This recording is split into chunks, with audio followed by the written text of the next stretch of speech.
All right. Hello, hello. How's everybody doing? Ooh, I have a zit. Mm. Okay, so tonight, what I want to talk to you about is gyne is Gynecological Cancer Awareness Month. All right. Now, and for those of you who don't know me, my name is Trinette Stanford, and I'm a nurse practitioner and diabetes health and education specialist. But I'm, like I said, I'm a family nurse practitioner, and for years I worked in family medicine. And one of the things that I did do was work in a health department that had a women's health clinic. So when I saw that this was a special day today, or a special month, I needed to come in and to share it with you because it is very important. Um, Years ago, when I was working in a primary care office, and I had a panel of patients that I saw that were assigned to me, and I became very close to my patients. I wanted them to like me, and I wanted them to trust me. So I had I had strong bonds with my patients. So one lady had come in, and she was older. She was in her 60s. Well, then it was older to me. Now I'm in my 60s, so it's like it's not that old now. But anyway, she was in her 60s, had had multiple births, and was basically healthy. So she came in and told me that she had gone to the emergency room because she was having some abdominal pain, and she was having some stomach pain. It was really bad. And I said, well, what did they do? She said they gave me something for pain and sent me home and told me to follow up with my primary care, who's you. And I said, okay. So I started asking questions. Are you having any bleeding? How severe is the pain? Any change in your bowels and different things like that. So, and all of that was negative. So I sent her to have an ultrasound done. And because that was the quickest test that I could do that would show anything. And she did go have the ultrasound done, and it showed that she had ovarian cancer. So I referred her to a gynecologist, and he called me and told me he said that was a good find. He said, that was really good because she could have been in very bad shape if it had not been discovered when it was. So he was able to go ahead and do surgery, remove the cancer and everything. And she lived several years after that. But, and I'm saying all that to say that things can be going on in your reproductive system, in your uterus, in your ovaries, and you don't really know it. And especially as we get older. I had another patient one time who was in her 70s, and I asked her when was her last Pap smear, and she said, it's been years. So I did a Pap smear on her, and sure enough, when it came back, she had stage 5 cervical cancer. So sent her in order, and they did a hysterectomy in order to remove it. I'm saying that to say, if you do not get regular exams, things can be at a stage where it's really desperate. So that's why I always encourage you as women, you as patients, to make sure you get your exams. Make sure you go and advocate for yourself. I know the standard is now that if you've had a normal Pap smear 2 to 3 years, then, and especially if you're older, you don't have to have another one for several years. But in my experience, the risk of cancer increases as we age. There's more of a risk of developing cancer when you get older. So I would say every other year, if you've had a normal Pap smear, then yes, every other year should be sufficient in order to have a Pap smear done. Now, there are some red flags that can present themselves, And one of them is bleeding, especially if you've gone through menopause. If you have stopped having cycles years ago and then all of a sudden you start bleeding again, that's a red flag. That means something is serious going on and you need to get seen about immediately. Another red flag is abdominal pain. If you're having pain in your stomach that is something completely new that you never had before, you need to go get it checked out. Don't let them blow you off and say, oh, it's nothing. No, you need to have an exam. And when you go in, they need to do a pelvic exam. That means that, yes, you got to get up in the stirrups in order for them to look at your cervix and to do what we call a bimanual exam, where they go in and they feel your abdomen at the same time that they have their hand inside of you. I know that's gross, but that's the way it is. In order to, because then that way, if there's any tumors or growths, anything in your pelvic area, they can detect it. All right.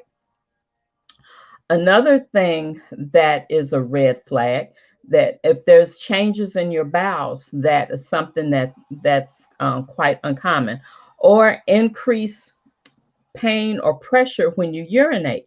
All of those can be signs that there's something going on down there that needs to be paid attention to. All right.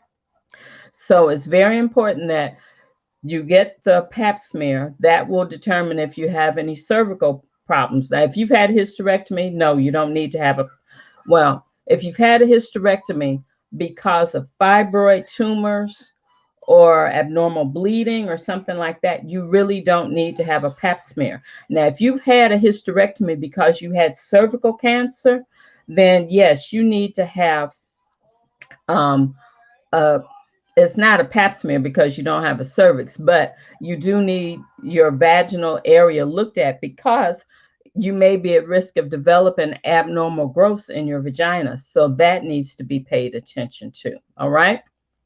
The other thing is if your ovaries are still in place, if you still have your ovaries, that's another reason in order to have the ultrasound, because a lot of times they cannot detect or they may not see any abnormalities in the ovaries. But if you can have a vaginal ultrasound, and if you go to a gynecologist, a lot of them have ultrasound capabilities in their office. So to have a vaginal ultrasound, then that way they are able to look at your ovaries to make sure everything is okay. Now, those are some things that need to be looked at. And the last one that I want to talk about is a mammogram. We always need to have a mammogram at least once a year. Now, if you have a history of um, breast growths or things like that, yes, you need to have a mammogram. And sometimes they need to do an ultrasound too in order to differentiate the type of tissue that is there. And also, if you've had breast implants or if you're younger, a lot of times women who are in their 30s, their breast tissue is not so much fat, it's more muscle. So an ultrasound, excuse me, is more sensitive in order to pick up on those changes. So it's important that you get those checked out. Also, like I said, have a mammogram at least once a year if you don't have any problems. That's just regular prevention. Now, of if there's a family history of breast cancer or any kind of female organ cancer, then you need to let your provider know that so you can be screened for those things. All right. Because I know that the incidence of breast cancer in younger women is increasing. I know a young lady now, well, she had a strong family history. Her mother, her sister, and I think an aunt or a grandmother died of breast cancer. So, and she developed breast cancer in her early 30s. So some of them have strong bloodlines. So you need to make sure that you get it checked out. All right. This is not a time to be shy. It's not a time to be what's the word I'm looking for? It's not a time to think, okay, I don't want to go through all of that. Yes, you need to go through all of that because your life can depend on it.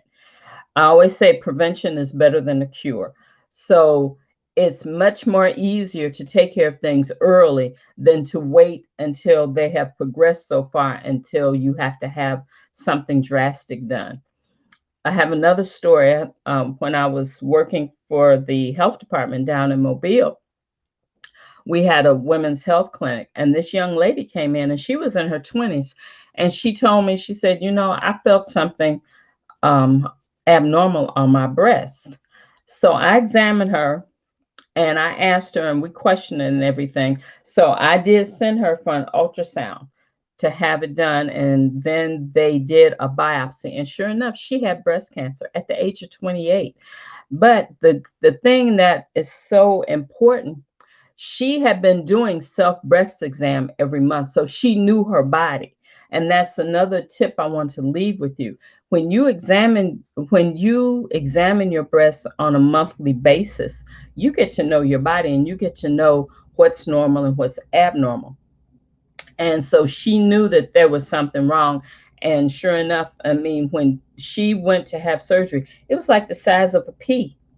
It was nothing really large. So she was able to get treatment and everything was fine. So it's important that you do those self exams and that you get to know your body. And a tip about an exam: if you are still having cycles, if you are still having regular monthly periods, then you need to wait until after your period to do your exam. Because if you do it before your exam, there can be some hormonal changes in your breast. All right. If you're not having a period, if you've gone through menopause or if you've had a hysterectomy, then just pick a day of the month that that that day of the month, every month you will check your breasts, so it will be on a consistent basis. And then for your mammogram, the easiest way to keep up with that, if you have it in your birth month, every year on your birthday, in the month of your birthday, that's when you go have your mammogram, so then you know that you are keeping up with it. All right. So that is what we want to discuss for Gynecological Cancer Awareness Month.